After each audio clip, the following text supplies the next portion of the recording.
Bisa ng warrant of arrest na may kaugnayan sa iligal na droga, arestado ang isang lalaki sa ikinasang operasyon ng NAIC PNP. Ang buong detalye ay hatid ni Patrolwoman Jevie Marie Famoso. Na naaresto ng NAIC Municipal Police Station ang isang most wanted person sa regional level sa isinagawang operasyon sa bayan ng NAIC Cavite.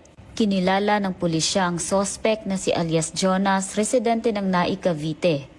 Ayon kay Police Lieutenant Colonel Ferdinand B. Ancheta, hepe ng NAIC MPS, ang operasyon ay isinagawa ng kanilang warrant personnel sa bisa ng warrant of arrest para sa paglabag sa RA 9165 o Comprehensive Dangerous Drugs Act of 2002. Ang nasabing warrant ay inilabas ng Regional Trial Court Branch 132 NAIC Cavite noong September 25, 2025.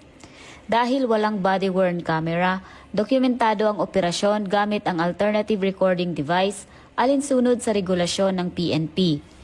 Kasunod ng pag-aresto, agad na dinala ang sospek sa korte na naglabas ng warrant para sa kaukulang dokumentasyon at disposisyon.